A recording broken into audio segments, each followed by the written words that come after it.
एकदम जरूरी है यहाँ ठहरना, इसलिए कि यहाँ बहुत बड़ा संख्या होता है। टिकट भी करने से हम लोग को थावे गोपालगंज जाना पड़ता है, इसलिए ट्रेन को यहाँ रुकने के लिए ऑर्डर मिलना चाहिए। क्षेत्र पड़ता है रतन सराय के अगल बगल में, सारे लोग आए और पूर्ण रूपी जाम कर दिया जाए स्टेशन को। दूसरा कोई विधि व्यवस्था नहीं है। सरकार का काम जब बाधा पड़ेगा, जब रोक लगेगी तो सरकार को दिखाई देगा और इस पर समीक्षा करेगी और यहाँ पे ट्रेन की गोरखपुर इलाज कराने उनको कुछ वजह से पैसा का इंतजाम नहीं हो पाया, वो गोपालगंज से आए और घटनाक्रम में घटना घट गई। सराय जो स्टेशन है, इस स्टेशन पर टिकट कटता है, बाकी सारी व्यवस्थाएं होती है, सिर्फ ट्रेन की ठहराव नहीं होती। नमस्कार साथियों, अभी हम मौजूद हैं रतन सराय स्टेशन पर और आपको बताएं कि जब गोरखपुर से पाटलिपुत्र जाने वाली ट्रेन जिसका नंबर 15080 है, पाटलिपुत्र एक्सप्रेस गोपालगंज से खुल करके रतन सराय को क्रॉस करते हुए पटना पाटलिपुत्र को जा रही थी।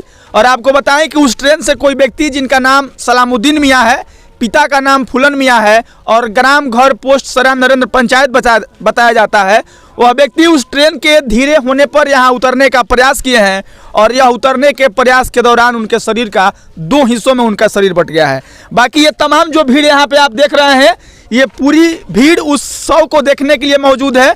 बाकी उसके परिवार से भी लोग मौजूद हैं। और आपको एक बात और बता दूं कि रतन सराय स्टेशन वही है जहां पे कई बार लोग धरना दिए हैं, प्रदर्शन किए हैं कि बड़ी ट्रेनों का ठहराव यहां पे हो सके। उस समय ये लोग कहते थे कि आखिर छोटी लाइन से बड़ी लाइन बस इसलिए बनाया गया था कि बड़ी ट्रेनों का परिचालन यहाँ से हो सके, बड़ी ट्रेनें यहाँ पे रुक सकें। और आपको यह भी बता दें कि रतन सराय स्टेशन से महज 1 किलोमीटर के दूरी पे इसका मुख्यालय बरौली है। बरौली जहां एक प्रखंड है, जहां एक अंचल कार्यालय है, जहां एक पावर सब स्टेशन है, वहीं पर आपको बताते चले कि बरौली अब नगर परिषद भी है। 50 से 60 गाँव का यह स्टेशन है और लगभग एक व्यवसायिक क्षेत्र में जहां बेतिया मोतिहारी सिवान से भी लोग बरौली में आते हैं और यहां पर कोई बड़ी ट्रेनों का ठहराव नहीं होता है। एक बात आपको यह भी बताएं कि रेलवे मंत्रालय केंद्र सरकार के पास है और यहाँ के स्थानीय विधायक भी भाजपा से हैं, केंद्र में भी भाजपा की सरकार है और यहाँ के माननीय सांसद जो चुनाव जीतने के बाद डे 1 से हवाई प्लेन को उड़ा रहे हैं, जहाँ प्लेन का उड़ना जरूरी समझते हैं, लेकिन यहाँ पर बड़ी ट्रेनों का ठहराव नहीं होता है। एक व्यक्ति जिनका नाम शेख सलामुद्दीन है, जब ट्रेन धीरे हुई उनको लगा कि यह ट्रेन यहाँ पे रुकेगी, वह उतरने का प्रयास किए। इस दौरान उनका पांव फिसल गया ट्रेन से, उनका शव और उनका शरीर 2 हिस्सों में बट गया है। बाकी परिवार वालों का यह भी आरोप है कि जब जो ट्रेन यहाँ नहीं रुकती है, उस ट्रेन को प्लेटफॉर्म नंबर 1 से नहीं गुजरना चाहिए, क्योंकि उस वक्त यात्री को लगता है कि वह ट्रेन इस स्टेशन पर रुकेगी। धीरे होती है तो लगता है कि यहाँ पे रुकेगी। अगर उस ट्रेन को इस स्टेशन पे नहीं रुकना था तो बाकी किसी और रेल लाइन से होकर के गुजर जाना चाहिए। एक व्यक्ति जो अपने घर परिवार से यह कह कर के गया है कि हम इलाज कराने के लिए जा रहे हैं, घर के लोगों को यह लगता है कि हमारे घर के व्यक्ति इलाज करवा के दुरुस्त और स्वस्थ होकर के आएंगे, लेकिन उस परिवार को यह पता नहीं होता है कि वह इलाज करा के आएंगे, ठीक होंगे कि नहीं, लेकिन वह इस दुनिया में नहीं रहेंगे, इस बात का आस कोई नहीं करता है। चलिए यहाँ पे तमाम लोग इकट्ठा एक एक करके बात करेंगे कि इस घटना को लेकर के क्या है। आप उनके हम नाती लगते हैं। अच्छा। वो हमारे गाँव दादा लगते हैं। वो गए थे गोरखपुर इलाज कराने, उनको कुछ वजह से पैसा का इंतजाम नहीं हो पाया, वो गोपालगंज से आए और घटनाक्रम में घटना घट गई। जब उसको 3rd लाइन से क्रॉस करना चाहिए या 4 लाइन से, हाँ 10 लाइन से 3rd लाइन या 4th लाइन से क्रॉस करना चाहिए। कोई भी आदमी, जाहिर आदमी है, पढ़ा लिखा आदमी नहीं है, 1st लाइन से क्रॉस करेगा, उतरने का कोशिश करेगा ही, जाहिर सी बात है। कुछ समझ में नहीं आया उसमें। गमछा फोन नहीं था ना, फोन नहीं चलाते हैं। कैसे पता लगा आप लोग क्या कि ये से मोहल्ले के बहुत जान पहचान है। तो यहाँ से फोन गया गाँव में, तो हम लोग मालूम चला, तो हम लोग दौड़ कर भाग कर आए। और रेलवे से कोई भी कर्मचारी अभी तक नहीं है, अभी तक एक भी कर्मचारी नहीं है रेलवे से। ये 8 बजे करीब घटना है, 2 घंटा अभी ये घटना 10 बज रहा है, मोटा मोटी 2 घंटा होने जा रहा है। चलिए, क्या काम चाचा? ये हमारे मोहल्ले के रहने वाले हैं। अच्छा, आप उन्हीं के पड़ोसी हैं? हाँ, उन्हीं में से हैं। ये अपने इलाज के लिए जा रहे थे, पैसा का कुछ कमी हो गया तो वापस की और पैसा लेके जाएंगे। ये ट्रेन सोची कि रोकेंगे, जाहिर आदमी है, उतरने के चाहे बस वो फिसल करके गिर गए, उसी में कट गए बेचारे। हम लोग वही दौड़ करके अभी ना रहे हैं। हम लोग का यहाँ स्टेशन को, यह इस गाड़ी को रोकना जरूरी है, न तो इसके लिए हम लोग आंदोलन करेंगे, यहीं पे लाइन उखाड़ेंगे। हाँ, लाश को जल्द व्यवस्था करके छोड़ा जाए।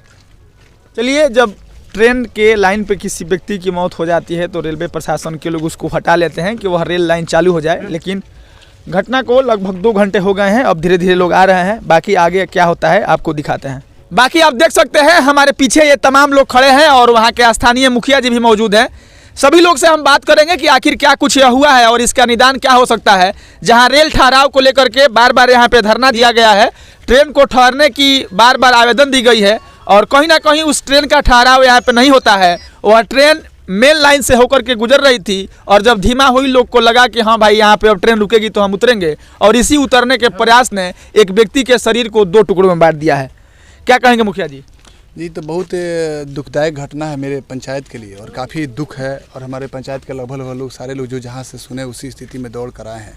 दुर्भाग्य की बात यह है कि रतन सराय जो स्टेशन है, इस स्टेशन पर टिकट कटता है, बाकी सारी व्यवस्थाएं होती है, सिर्फ ट्रेन की ठहराव नहीं होती है। हमारे यहाँ के जितने भी नेता हैं लगातार प्रयास कर रहे हैं, लेकिन प्रयास में अभी तक असफल रहे हैं। इस बात पे अगर सरकार विचार नहीं करती है तो मैं जनहित में यहाँ पे जितने भी लोग इस आपके माध्यम से सुन रहे हैं, सभी लोगों से निवेदन करूंगा कि इस तरह नहीं होगा, सारे लोग एक हो। आज हमारे पंचायत का कोई व्यक्ति का हत्या हुआ है, हत्या ना हुआ ये, अगर रुका होता तो इस तरह का नौबत नहीं होती।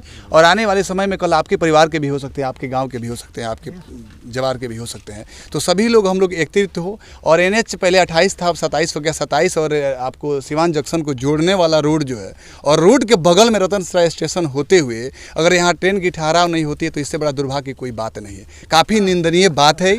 और सभी लोग से हाथ जोड़कर मैं नम्र निवेदन, आग्रह, विनती, अनुरोध करूँगा कि आप सभी लोग, मेरी आवाज़ जिनके कानों तक जा रही है इस आपके चैनल के माध्यम से, सभी लोग एक डेट मुकर्रर किया जाए, एक डेट फिक्स किया जाए और सभी आदमी, हम लोग पूरे क्षेत्र पड़ता है रतन सराय के अगल बगल में, सारे लोग आए और पूर्ण रूपी जाम कर दिया जाए स्टेशन को। दूसरा कोई विधि व्यवस्था नहीं है। सरकार का काम जब बाधा पड़ेगा, जब रोक लगेगी तो सरकार को दिखाई देगा और इस पर समीक्षा करेगी और यहाँ पे ट्रेन की ठहराव होगी।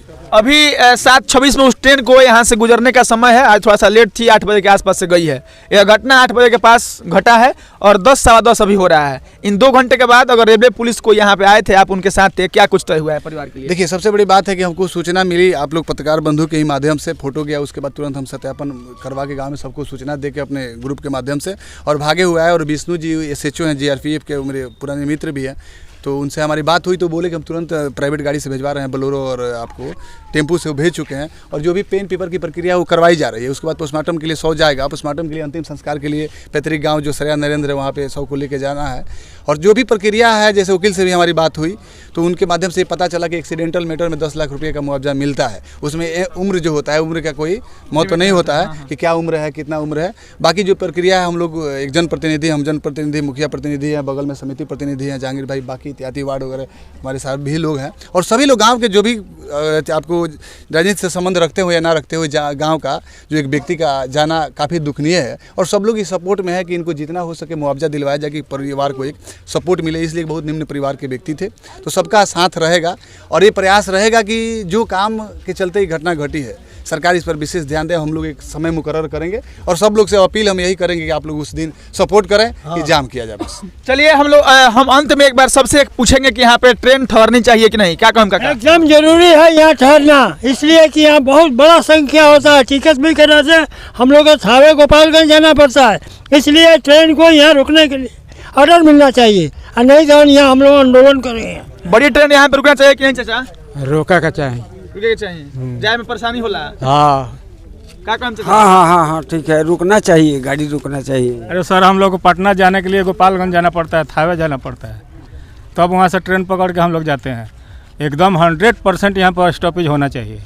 आपको बता दें कि बरौली के पास में जो यह रतन सराय स्टेशन है, यहाँ पे ट्रेन आखिर क्यों रुकना चाहिए, तो आपको बता दें कि बरौली एक विधानसभा है, बरौली एक प्रखंड है, बरौली एक नगर परिषद है। और यह भी आपको बता दें कि अगर ऐतिहासिक धरती की बात करिएगा तो 1972 के आसपास बिहार के मुख्यमंत्री रहे गफूर साहब का भी पैतृक स्थान यहीं पे है। इसी रेलवे स्टेशन से होकर के भी उनके आवास या घर पर जाया जाता है। ऐतिहासिक, धार्मिक और व्यावसायिक कारणों को अगर आप मिलाइएगा तो बरौली के रतन सराय स्टेशन पर बड़ी ट्रेनों का ठहराव होना चाहिए। एक कारण वाजिब यह भी है कि जब छोटी लाइन ट्रेन यहाँ पे चलती थी, उसको जब बड़ी लाइन में तब्दील किया गया तो बड़ी लाइन ट्रेनों के चलने का मतलब ही यही होता है कि हम यहाँ से आसानी से गोरखपुर, पटना, लखनऊ जा सकें।